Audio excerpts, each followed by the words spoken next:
Olá, muito prazer. Eu me chamo Ludmila. Seja muito bem-vindo a mais um dia do nosso plano de leitura da Bíblia. Hoje nós estamos no dia do 328 e faremos a leitura dos capítulos 14, 15 e 16 do livro de Romanos. Finalizando então hoje o livro de Romanos. Então vamos lá, capítulo 14. Os fracos e os fortes. Aceitem o que é fraco na fé sem discutir assuntos controvertidos. Um crê que pode comer de tudo, já outro, cuja fé é fraca, come apenas alimentos vegetais. Aquele que come de tudo não deve desprezar o que não come, e aquele que não come de tudo não deve condenar aquele que come, pois Deus o aceitou. Quem é você para julgar o seu servo alheio? É para o seu Senhor que ele está em pé ou cai, e ficará em pé, pois o Senhor é capaz de o sustentar. Há quem considere um dia mais sagrado que outro. Há quem considere iguais todos os dias. Cada um deve estar plenamente convicto em sua própria mente. Aquele que considera um dia especial para o Senhor, assim o faz. Aquele que come carne para o Senhor, come, pois dá graças a Deus. E aquele que se abstém para o Senhor, se abstém e dá graças a Deus. Pois nenhum de nós vive apenas para si, e nenhum de nós morre apenas para si. Se vivemos, vivemos para o Senhor, e se morremos, morremos para o Senhor. Assim, quer vivamos, quer morramos, pertencemos ao Senhor.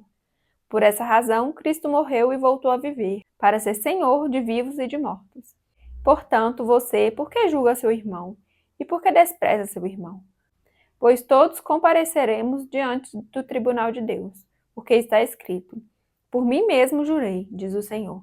Diante de mim todo joelho se dobrará e toda língua confessará que sou Deus. Assim, cada um de nós prestará contas de si mesmo a Deus. Portanto, deixemos de julgar uns aos outros. Em vez disso, façamos o propósito de não pôr pedra de tropeço ou obstáculo no caminho do irmão. Como alguém que está no Senhor Jesus, tenho plena convicção de que nenhum alimento é por si mesmo impuro, a não ser para quem assim o considere. Para ele é impuro. Se o seu irmão se entristece devido ao que você come, você não está agindo por amor. Por causa da sua comida, não destrua seu irmão, por quem Cristo morreu. Aquilo que é bom para vocês não se torne objeto de maledicência, pois o reino de Deus não é comida nem bebida, mas justiça, paz e alegria no Espírito Santo. Aquele que assim serve a Cristo é agradável a Deus e aprovado pelos homens. Por isso, esforcemo-nos em promover tudo quanto conduz à paz e à edificação mútua. Não destrua a obra de Deus por causa da comida. Todo alimento é puro, mas é errado comer qualquer coisa que faça os outros tropeçarem. É melhor não comer carne nem beber vinho, nem fazer qualquer outra coisa que leve seu irmão a cair. Assim, seja qual for o seu modo de crer a respeito dessas coisas, que isso permaneça entre você e Deus. Feliz é o homem que não se condena naquilo que aprova. Mas aquele que tem dúvida é condenado se comer, porque não come com fé. E tudo que não provém da fé é pecado. Capítulo 15. Nós, que somos fortes, devemos suportar as fraquezas dos fracos, e não agradar a nós mesmos. Cada um de nós deve agradar ao seu próximo para o bem dele, a fim de edificá-lo. Pois também Cristo não agradou a si próprio, mas como está escrito: Os insultos daqueles que te insultam caíram sobre mim. Pois tudo o que foi escrito no passado foi escrito para nos ensinar, de forma que, por meio da perseverança e do bom ânimo procedentes das Escrituras, mantenhamos a nossa esperança. O Deus que concede perseverança e ânimo dê a vocês um espírito de unidade, segundo Cristo Jesus, para que com um só coração e uma só voz vocês glorifiquem ao Deus e Pai de nosso Senhor Jesus Cristo. Portanto, aceitem-se uns aos outros da mesma forma com que Cristo os aceitou, a fim de que vocês glorifiquem a Deus. Pois eu digo a vocês que Cristo se tornou servo dos que são da circuncisão, por amor à verdade de Deus, para confirmar as promessas feitas aos patriarcas, a fim de que os gentios glorifiquem a Deus por sua misericórdia, como está escrito: Por isso eu te louvarei entre os gentios, cantarei louvores ao teu nome. E também diz: Cantem de alegria, ó gentios, com o povo dele. E mais, louvem o Senhor, todos vocês gentios. Cantem louvores a ele, todos os povos. E Isaías também diz: Brotará a raiz de Jessé, aquele que se levantará para reinar sobre os gentios.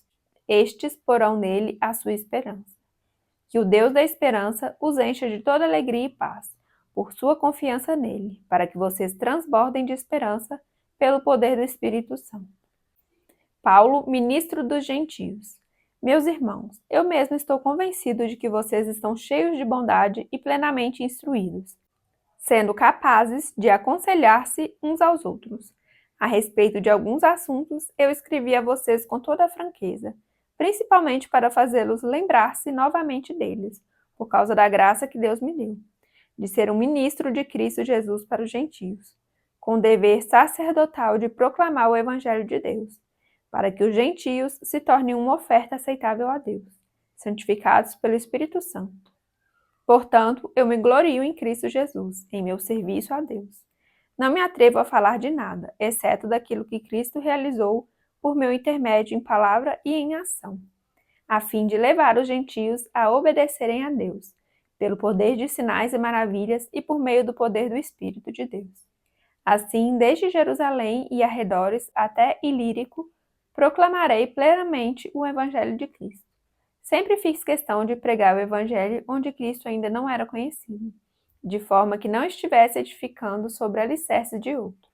Mas antes, como está escrito, hão de vê-lo aqueles que não tinham ouvido falar dele, e o entenderão aqueles que não o haviam escutado. É por isso que muitas vezes fui impedido de chegar até vocês. Paulo planeja visitar a igreja em Roma. Mas agora, não havendo nessas regiões nenhum lugar em que precise trabalhar, e visto que há muitos anos anseio vê-los, planejo fazê-lo quando for à Espanha. Espero visitá-los de passagem e dar a vocês a oportunidade de me ajudarem em minha viagem para lá, depois de ter desfrutado um pouco da companhia de vocês.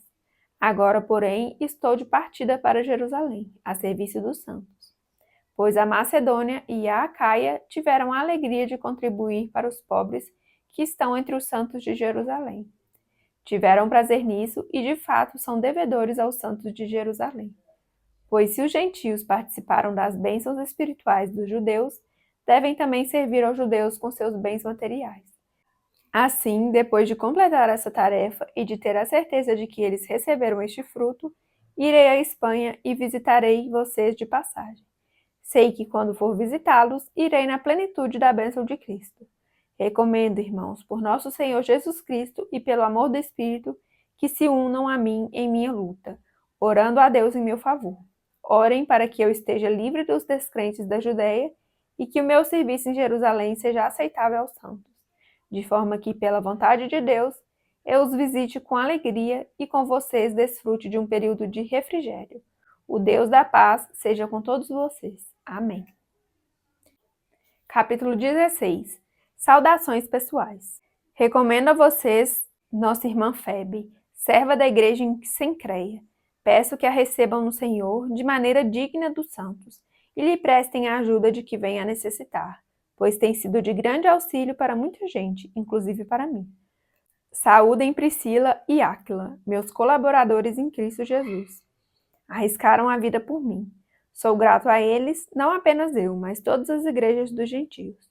Saúdem também a igreja que se reúne na casa deles. Saúdem meu amado irmão Epéteno, que foi o primeiro convertido a Cristo na província da Ásia. Saúdem Maria, que trabalhou arduamente por vocês. Saúdem Andrônico e Júnias, meus parentes que estiveram na prisão comigo. São notáveis entre os apóstolos e estavam em Cristo antes de mim. Saúdem Ampliato, meu amado irmão no Senhor. Saúdem Urbano, nosso cooperador em Cristo, e meu amado irmão Estax. Saúdem Apeles, aprovado em Cristo. Saúdem os que pertencem à casa de Aristóbulo. Saúdem Herodião, meu parente. Saúdem os da casa de Narciso, que estão no Senhor. Saúdem Trifiné e Trifosa, mulheres que trabalham arduamente no Senhor. Saúdem a amada Perside, outra que trabalhou arduamente no Senhor. Saúdem Rufo, eleito no Senhor, e sua mãe, que tem sido mãe também para mim. Saúdem Assíncrito, Flegonte, Hermes, Patrobras, Hermás e os irmãos que estão com eles. Saúdem Filólogo, Júlia, Nereu e sua irmã, e também Olimpas e todos os santos que estão com eles. Saúdem uns aos outros com beijo santo. Todas as igrejas de Cristo enviem saudações. Recomendo, irmãos, que tomem cuidado com aqueles que causam divisões e põem obstáculos ao ensino que vocês têm recebido. Afastem-se deles, pois essas pessoas não estão servindo a Cristo, nosso Senhor, mas a seus próprios apetites. Mediante palavras suaves e bajulação enganam o coração dos ingênuos. Todos têm ouvido falar da obediência de vocês, por isso estou muito alegre, mas quero que sejam sábios em relação ao que é bom, e sem malícia em relação ao que é mau. Em breve, o Deus da paz esmagará Satanás debaixo dos pés de vocês. A graça de nosso Senhor Jesus seja com vocês. Timóteo, meu cooperador, envia saudações, bem como Lúcio, Jasson e Sosípatro, meus parentes. Eu, Tércio, que redigi essa carta, saúdo vocês no Senhor. Gaio, cuja hospitalidade eu e toda a igreja desfrutamos, envia-lhes saudações. Erasto, administrador da cidade, e nosso irmão Quarto enviam saudações. Que a graça de nosso Senhor Jesus Cristo seja com vocês todos. Amém. Ora, aquele que tem poder para confirmá-los pelo meu evangelho e pela proclamação de Jesus Cristo, de acordo com a revelação do ministério oculto nos tempos passados, mas agora revelado e dado a conhecer pelas escrituras proféticas por ordem do Deus eterno, para que todas as nações venham a crer nele e a obedecer-lhe. Sim, ao único Deus sábio seja dada a glória para todos sempre, por meio de Jesus Cristo. Amém. Finalizamos então o livro de Romanos, finalizamos a leitura do dia. Muito obrigada pela sua companhia, fique com Deus e até amanhã. Tchau, tchau.